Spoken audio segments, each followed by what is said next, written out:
اور یہ ایسی علامتیں ہیں جس میں کہ آپ کو پھر فوری طور پہ اپنے قریبی ڈاکٹر سے رابطہ کرنا چاہیے۔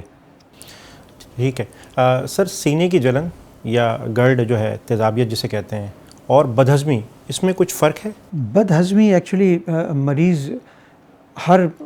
مریض اس کو مختلف طریقے سے لکھتے ہیں۔ کچھ کہتے ہیں کہ جی کھانا کھانے کے بعد ایک دم معدہ پھول جاتا ہے، کچھ کہتے ہیں کہ متلی سی فیل ہو جاتی ہے ان کو کھانا کھانے کے بعد۔ تو بدہضمی اور سینے کی جلن میں اس لحاظ سے فرق ہے۔ سینے کی جلن میں تو مریض ایک ہی تکلیف بتائے گا، اور وہ سینے کی جلن اور وہ بہت تکلیف دہ بھی ہو سکتی ہے، اتنی تکلیف دہ ہو سکتی ہے کہ پوری رات وہ جاگا رہ سکتا ہے، اور اس کی وجہ سے اس کا کام میں دل نہ لگنا یا اس کا انرجی کا لیول دن بھر بہت کم رہ سکتا ہے۔ تو یہ ایسی علامت ہے سینے کی جلن کے مریض کو فوری طور پہ ڈاکٹر سے، اپنے قریبی ڈاکٹر سے رابطہ کرنا چاہیے۔ تو سر، گرڈ اور بدہضمی کی ڈیفینیشن الگ ضرور ہو سکتی ہے، کیا ان کی وجوہات کا ہونا ایک جیسا ہی ہے، یعنی ان میں یکساں وجوہات پائی جاتی ہیں؟ دیکھیں، کسی کو اگر جسے ہم تیزابیت کہتے ہیں یا معدے میں ایسڈ زیادہ پروڈیوس ہو رہا ہو تو اس میں بدہضمی کی علامتیں بھی ہوں گی۔ اور پھر گرڈ ہونے کے لیے یہ ضروری ہے کہ جو کھانے کی نالی اور معدہ ہے اس کے درمیان ایک ویلو ہوتا ہے جسے ہم لوور اسوفیجل اسفنکٹر کہتے ہیں۔ وہ ایک طرح کا ویلو ہوتا ہے جو کہ کھانا جو ایک دفعہ کھانے کی نالی سے معدے میں چلا جاتا ہے وہ واپس پھر کھانے کی نالی میں نہیں جاتا ہے، اگر آپ کا یہ جو ویلو ہے یہ صحیح فنکشن کر رہا ہے۔ لیکن یہ ویلو اگر آپ کا صحیح کام نہیں کر رہا ہے تو جب آپ کھانا کھائیں، اور خصوصاً اگر پیٹ بھر کے کھانا کھائیں، تو معدے میں پریشر اتنا بڑھ جاتا ہے کہ وہ پریشر کی وجہ سے، اور اگر ویلو صحیح نہیں ہو تو ویلو صحیح طرح بند نہیں ہوتا، اور وہ کھانا کھانے کی نالی میں واپس جاتا ہے، اور اس کے ساتھ معدے میں جو تیزاب پروڈیوس ہو رہا ہے وہ بھی ساتھ چلا جاتا ہے، اور اس تیزاب کی وجہ سے پھر معدے کے کھانے کی نالی میں سوزش پیدا ہو جاتی ہے، اور اس کی وجہ سے سینے میں درد اور جلن جو ہے وہ شروع ہو جاتی ہے۔ بالکل صحیح۔ سر، اس وقت پاکستان میں اگر ہم دیکھیں تو روزہ تقریباً 15 گھنٹے کا ہے، اور مختلف ممالک میں یہ 15 گھنٹے سے زیادہ بھی جا رہا ہے۔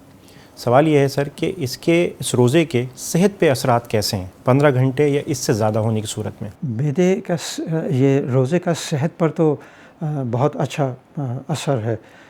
اس کی وجہ یہ ہے کہ معدے کو بھی ریسٹ چاہیے ہوتا ہے، آرام ملتا ہے۔ جس طرح کہ ہم سوتے ہیں تو ہمارے دماغ کو ریسٹ ملتا ہے، ہمارے مسلس کو، جسم کے باقی تمام اعضاء کو، جو ہم دن بھر چلتے پھرتے ہیں، بھاگ دوڑ کرتے ہیں تو دل کی بھی حرکت تیز ہو جاتی ہے، رات کو اس کو بھی ریسٹ ملتا ہے۔ تو معدہ خالی رکھنے سے معدے کو بھی آرام مل جاتا ہے۔ تو ایک تو یہ، دوسرا یہ ہے کہ آج کل ویسٹ میں ایک بیماری کا بہت زیادہ چرچہ ہے جو کہ پاکستان میں بھی بہت زیادہ ہے۔ میرے پاس ہر دوسرا تیسرا مریض جو ہے وہ آتے ہیں، وہ کہتے ہیں کہ جی میرے جگر میں چکنائی بہت بڑھ گئی، آپ کے الٹرا ساؤنڈ آپ نے کرایا، اس میں رپورٹ آئی کہ آپ کو فیٹی لیور ہے۔ تو فیٹی لیور کا علاج کا سب سے پہلا اصول تو یہ ہے کہ آپ کم سے کم کھائیں، اور جتنی کم آپ کھائیں گے اتنا ہی جگر کے لیے وہ مفید ثابت ہوگا۔ تو کم کھانا جو ہے وہ صحت کے لیے برا نہیں ہے، بلکہ صحت کے لیے اس کے بہت اچھے اثرات ہوتے ہیں۔ صرف اس میں پرابلم یہ ہے جہاں روزہ زیادہ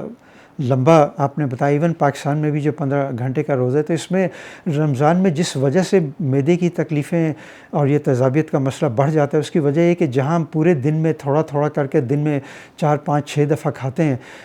رمضان میں ہم صرف 2 دفعہ کھاتے ہیں، اور بہت پیٹ بھر کے کھاتے ہیں، اور عام طور پہ جو کھاتے ہیں اس سے بہت زیادہ کھاتے ہیں، اور جو جس قسم کا کھانا کھاتے ہیں وہ بھی ہم عام دنوں میں نہیں کھاتے ہیں، جس کی معدے کو عادت نہیں ہوتی، جس کی وجہ سے پھر معدے کے اور ڈائجسٹو جو مسائل ہیں وہ کافی زیادہ بڑھ جاتے ہیں۔ سر، رمضان میں چاہے آپ معدے کی تیزابیت کے مریض ہوں نہ ہوں، گرڈ کے پیشنٹ ہوں نہ ہوں، ایک عام آدمی بھی سینے کی جلن اور بدہضمی کی شکایت کرتا ہوا نظر آتا ہے۔ جی، اس کی یہی وجہ میں نے آپ کو بتائی، کیونکہ اس میں 2 دفعہ ہم کھانا کھاتے ہیں اور پیٹ بھر کے کھانا کھاتے ہیں، تو یہ چیز جو ہے یہ صحیح نہیں ہے۔ اور پھر جس قسم کا ہم کھانا کھاتے ہیں، گھروں میں عام طور پہ بہت روغن قسم کے کھانے، کچھ لوگ تو سحری کے ٹائم میں بھی کھاتے ہیں، پراٹھا تو سب زیادہ تر گھروں میں کھایا جاتا ہے، اور پھر ڈیپ فرائیڈ چیزیں جو ہیں وہ افطاری میں بہت زیادہ کھائی جاتی ہیں، بہت زیادہ مقدار میں کھائی جاتی ہیں۔ تو یہ 2 وقت کا کھانا اور پیٹ بھر کے کھانا اور اس قسم کے مرغن غذا کھانے کی وجہ سے معدے کے جو تکلیفیں ہیں وہ رمضان کے مہینے میں جو ہیں وہ بہت عام ہو جاتی ہیں۔